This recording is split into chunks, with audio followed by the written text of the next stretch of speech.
Hello everybody.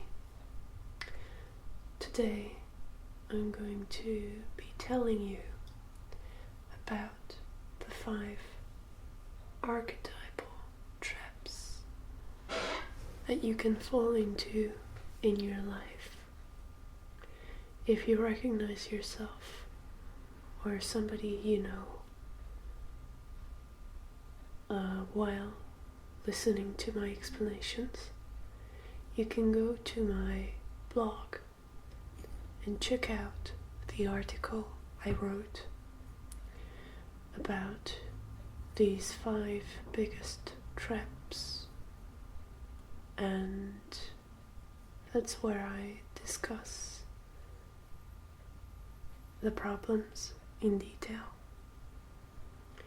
And I'm also going to do a video where you can find the antidote to each problem, and once it's done I'm going to upload it to my channel, and I'm also going to include the link in the description of this video. But for now, make sure to find the link to my blog in the description and read my post about this topic. Let's get started with the first trap, and I'm going to zoom in.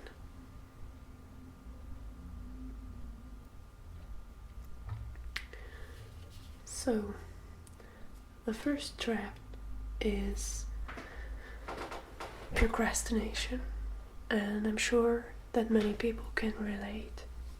It's a very human thing to do, to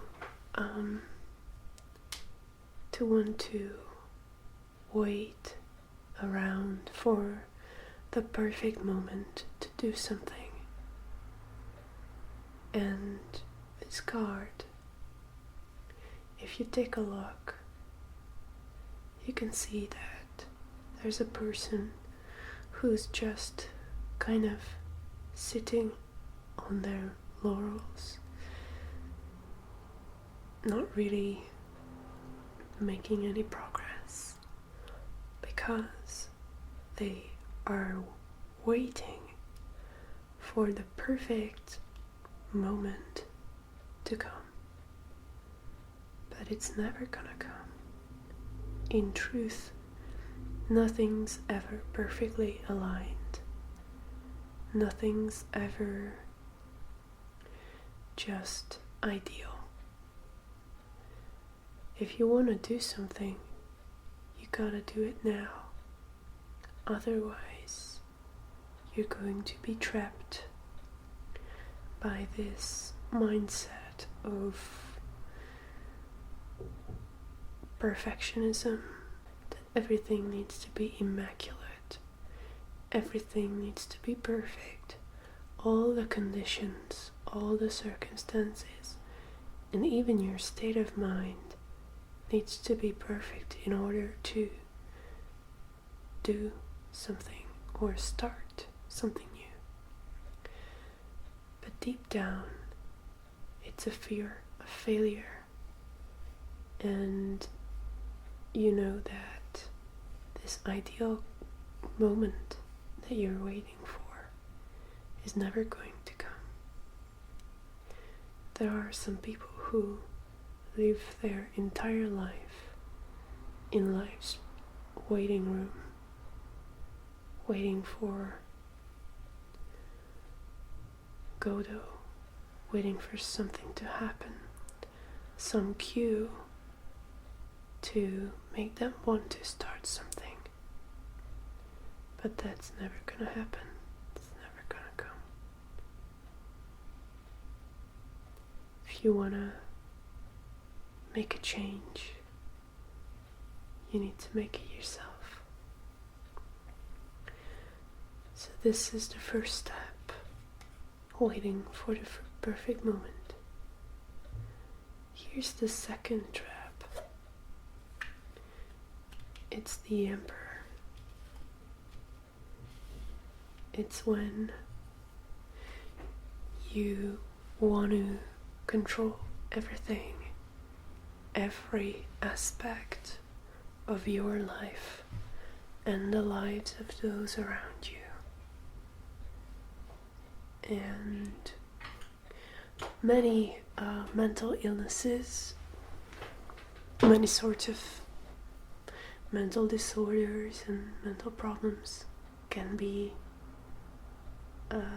related to this subject.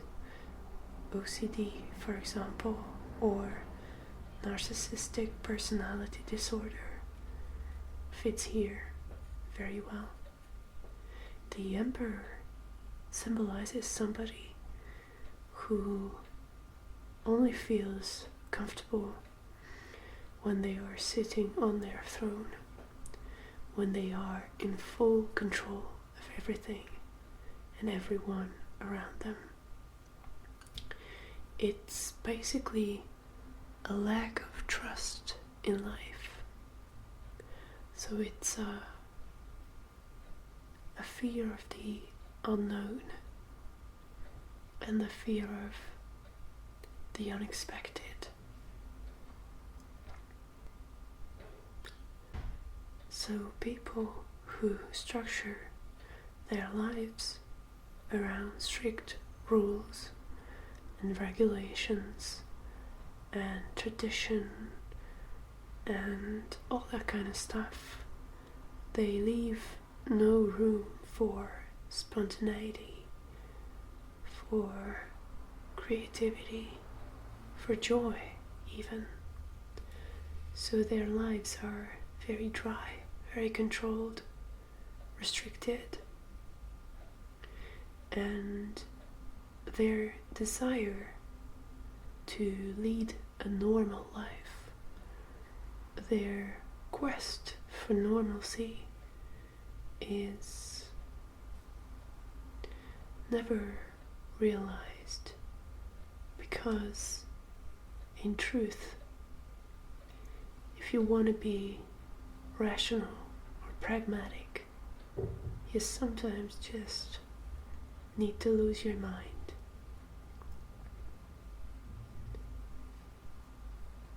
Life is complicated, and it cannot be translated into a rigid set of rules. The third, here's the third trap, and this trap is called playing the victim. And this trap is associated with certain mental illnesses as well. For example, depression or hypochondria. This is the Eight of Swords, and it's a very, very grim looking card. But the fact is that traditionally this card stands for a voluntary release of your own powers. So you give up your own power, your own choice or ability to make decisions, and you make yourself vulnerable by not acting and imagining that there is nothing you can do. It's archetypally a feminine reaction to stress and to negative life experiences, unlike the Emperor, which is an archetypally male reaction. It doesn't mean that this is only men who do this, and it doesn't mean that it's only and exclusively women who go down this road. But the archetypal dynamic is thus. So the main point about this card is that the woman we see here looks tied up, looks like she's completely powerless and has no way to control her situation. But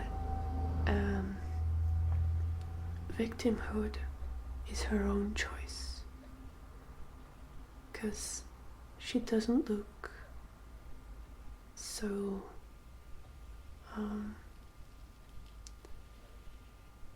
so tightly bound. It's more like a prop. It's more like just an ornament. It's not real. And when people choose to let go entirely of their personality, of their motivation, of their power, it's because they feel that this is the only way they can exercise their will. And it's the wrong way to think, because ultimately nothing good comes of it. Life stops at this point, and it's up to you to tackle the problem in front of you. It's up to you to get back in the ring, to get back in the game and start again. Even though it sounds harsh, it's the truth. And feeling like you are in the grip of an illness or a disease doesn't help. It might be that you are sick, but that doesn't mean that you should stop trying to heal yourself. It doesn't mean that you have nothing to do against it. So that's that, being a victim. Trap number 3. And then we have being a hero. This is the chronic hero. Somebody who wants to be perfect again by taking on more than they can handle. So this is the 10 of Wands, and this is for those people who feel like they are obligated to please everybody around them, to help everybody around them, to manage everything, every process, every task, and they completely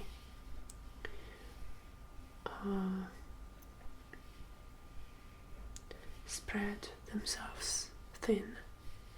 So it's very much of a burden to try to take care of everybody else. And it's not only not heroic, in my opinion, it's also very harmful, and it's just not helpful at all. I explain this in my article, but the gist of it is that when you jump in and decide to take care of everything and everybody else, that's when you take away their power to take responsibility for themselves. So by taking on all the wands here, you deny the other people involved a chance to prove themselves, which is really not a nice thing to do. Everybody has so many wands they can carry, and taking on all the wands is not a good choice. So this could be the overbearing mother, or the spouse who carries the weight entirely instead of the partner. So if you recognize this in you, I strongly urge you to look up my article and read it, and watch the video about the antidote, the solution to each of these problems that I'm going to upload in a while. And then we have probably the most interesting one. This is the devil. This is the 5th trap. And the order is not the same, I think, but it doesn't matter. It's not an order of importance or anything. These 5 traps are equally dangerous, and they can all make you and your environment miserable. So you need to look out. And so we have the devil here, and this is about your focus, your attention. The devil represents a perverted, a distorted view of reality, where a certain aspect of your life, a given interest or passion or activity or purpose becomes exclusively important, and everything else is just neglected completely. So there can be many examples here, but this is all kinds of this is for all kinds of obsessions, whether it be drug abuse or workaholism, or just anything, really any kind of thing, being in the cult, or focusing on religion too much to the point where you lose track of your other values, and you start mistreating your environment and your loved ones. So this is about favoring one train of thought or one belief system, or just one part, one segment of your life over all the rest of it. So it's not very healthy, and it's extremely dangerous. So everything belongs here, everything radical, everything extreme. When you let one particular thing rule your entire life, your behavior, when you choose one thing and identify with it completely, whether it be smoking or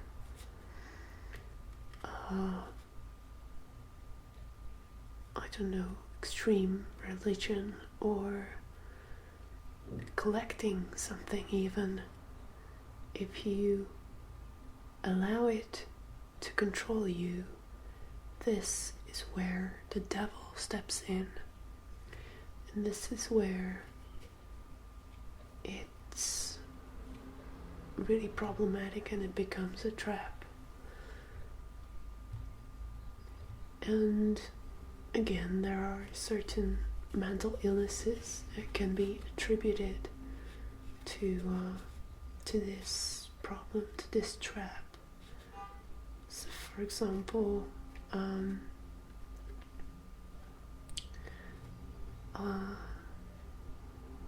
schizophrenia, or bipolar depression, I feel, is connected to this topic, and even suicidal tendencies, because